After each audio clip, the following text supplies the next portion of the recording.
online. We're here at Web 2.0 in New York City. With mobile applications, social media, and the cloud, users are able to connect like never before.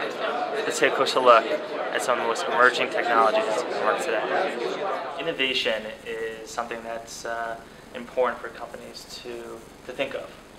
And especially during these times with social media and the cloud, companies are looking for new ways to bring their message to the forefront. How do you define innovation? Well, I think a lot of it turns out to be bringing ideas from one sector into another and reapplying them and having a new lens for thinking that leads to new ideas and new ways of doing things. So at this show, for example, we bring people from the West Coast to New York to talk about different ways that you might approach entrepreneurship or marketing or what have you. We bring people from academia to business people to help them think about new ideas. And certainly a lot of our keynoters have been talking about how do you bring ideas from startups to big businesses, how do you bring ideas from an entrepreneurial culture into a more intellectual kind of a culture, things like that. And one of the great things as you're walking through the halls here is you have people from different backgrounds sharing ideas. And at Web 2.0, I think that's a unique type of atmosphere where shared ideas are really come to the forefront. What kind of interested you during these couple days? Well, we're particularly interested this year in how the tech scene in New York is evolving. It's so unusual for a whole sector to take root in a big urban area and really succeed. There's always lots of talk about how important that is and civic discussion, if not dollars, going into that sort of development. But it's actually happening here, and we've been really excited to have a lot of local speakers talking about what they're doing that's working. And in New York City, you mentioned it, there's really like a renaissance happening. Yeah. And the companies that are bringing interactive platforms and opportunities for users to really take it a step further with their interaction and their purchasing. What do you think about mobile technology? Well, certainly we can't not think about it, right? 10 years ago, you couldn't not start thinking really hard about the web, and that's where we are with mobile. Of course, more and more people are using mobile devices to access all kinds of services and data, and often data masquerading as services. And companies really need to understand how people want to reach them and where and when. So we are trying to put in place a lot of pieces to help people at least start thinking along that path if they're not already.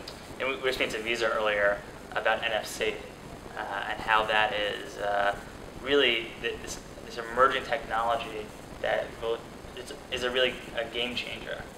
And where do you see technology going like in the next even 2 to 5 years? Yeah, I mean, I'm not big on making predictions. They always turn out to be wrong. But I mean, it's not hard to predict that. Of course, more services will be mobile, and that will be important. And I think we'll just see a bigger and bigger focus on that. Whether the technology itself is NFC or other kinds of underlying geekery, that that remains to be seen. And obviously, that's one of the things we look at the show. What are the underlying technologies? And then we also look at the business implications. Hotmail has been around for years. Yep. And one of the interesting parts about technology, it evolves. Exactly. So how has Hotmail evolved? Well, as you said, it's been around for years, 15 years to be exact. It started in 1996, or as Microsoft got it. And since then, it's been absolutely evolving a lot. And a lot of that's been because of competition. I mean, you look at what happened in the mid-2000s when Gmail comes out, and people sort of rethink what an email inbox should be. I mean, they come out, they offer a lot of storage, it's fast, it's clean, and at the time we were caught a little bit off guard. So what we've done over the past year and a half is we've really focused on the foundation. We've focused on speed and security and spam and storage and a lot of the things that we'd really fallen behind on. So now today we believe we have a service that is at least on par with, if not better than Gmail, and now we're offering new features that actually let you organize your inbox a lot more easily in an automated fashion. And that's how we're entering the new 2011 with the new Hotmail. So whenever you look at the competitors, yep. How do you differ now? So essentially, between us and Gmail, we think that there's two different philosophies on how you organize your inbox. I mean, either way, either of them are good email services. We think that Microsoft and Google have really the means to invest in their email services long term. But as far as Gmail goes, automation is really interesting with Priority Inbox. Obviously, it sort of takes guesses at what you think is important, and that's a really cool idea in theory. Our take is that we want to give you control. So we want to give the user complete control over which email senders are getting moved over to different folders. If they like labels, we've got categories now. Essentially, it's just sort of attacking the same problem in the opposite way. And because gray mail is such a huge deal, we think it gives people more power to be able to set their own rules and to sort of automate their inbox to clean things out at whatever interval that they want. Shopping made easy, and people want to get to a place where they can have all their things they want and promote to their friends. Yes. And your app does that like that. Tell us a little bit about your company. Okay, well, Shopgate is all about making shopping more personal and relevant again, because the people that know you best are your friends and the people that you're following. Now, those people are now going to be your personal shoppers, because when you join Shopgate, everyone gets their own store for free, and we have over 40 million products from 15,000 brands to add to your store, which includes Apple, iTunes, whatnot, fashion brands. And then now, after you added them to your store, you just promote it to the people that know them, your friends, via Facebook or via Twitter, or the people that are following you, because you as an influence, people respect your opinion. Now you show them what kind of things that they need, and when they buy through your store in Shopgate, you help them discover it, and you both earn cash together. And this is perfect for like weddings, for like people like get the stupidest things because people don't know what to get. But when you have your own store, it's like this is what I want. It's your own personal registry. Absolutely, you can use it in various different ways for birthdays when you want to know what you want, for obviously gift registries and things like that. And also, if your friend is going on a holiday somewhere, you want to suggest what kind of things that they might need. Perfect, you just add it to your store and you kind of recommend it to them. And so, how does it work, like with like PayPal, Google Checkout? Like, what's the transaction like? How it works is whenever you accumulate your earnings within Shopgate, you can actually cash it out via PayPal. Mm-hmm. And also, if you'd like to, you can actually donate to a charity of your choosing. So there's two different ways of using the earnings you've got on Shopgate. Hi, I'm James Pierce. I represent Sencha. We're a company based in Silicon Valley, and we produce tools, frameworks, and a variety of services for developers who want to create beautiful web applications.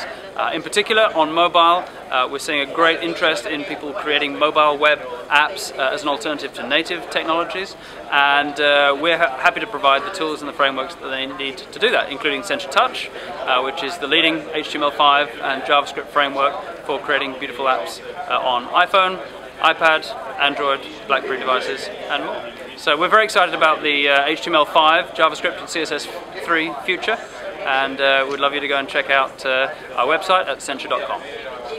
Mobile applications are spreading throughout the country, and people are looking to their phones to make mobile payments. Tell us a little bit about how you're helping customers. Well, we recognize that customers are using their mobiles more and more, as you stated, for a number of purchases. We see a huge growth in mobile commerce, which is taking place primarily through mobile browsers and as well as in-app payments.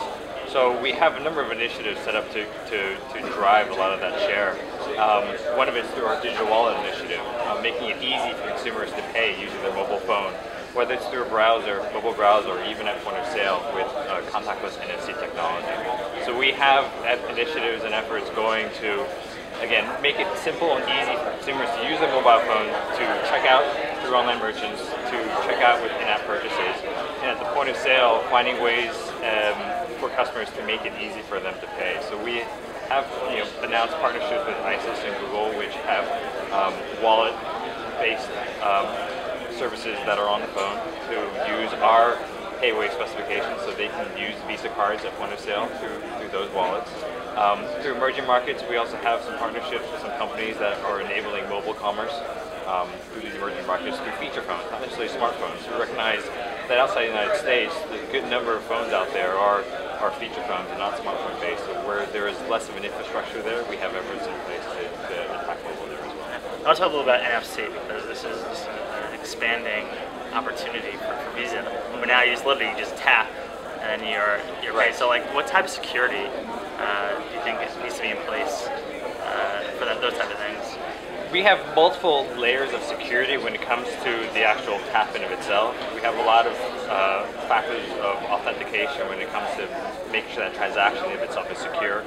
There's certain elements of the NFC standard requires you have to be actually close from a proximity perspective. From a mobile app perspective, you will likely have to authenticate when you access an application and turn on the element from the mobile phone. So after a while, that app will shut itself off. So every time you need to use that mobile phone for a payment, you will need to enter in a PIN. So in that case, it's actually quite secure for require users to authenticate. So if you happen to lose your phone, someone wants to be able to make a payment, you actually have to know your PIN in order to make a payment. And at the same time, you can contact your credit card issuer, and we can remotely disable those credentials from your phone. So in some sense, if you actually lose your phone, it's actually a little more secure, potentially more secure than if you were to lose your wallet, because your wallet can still keep your credit card and use it some other places in an authorized fashion. So we're showing off the BlackBerry Playbook today. What's exciting for that for developers to know is that you have a variety of different platforms to choose for building apps. So if you're a web developer, realize that the browser is powered by the WebKit rendering engine.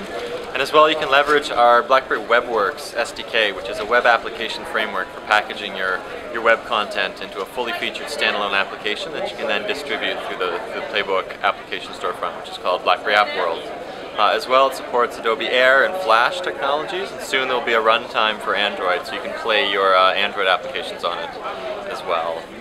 We've also announced a native SDK, so developers can use C and C++ technologies to build apps and so on. If you haven't had a chance to see it, invite you to come on by the booth and check it out. As you can see, at Web 2.0, innovation is brought to the forefront. This is Aaron Herman. Thanks for watching.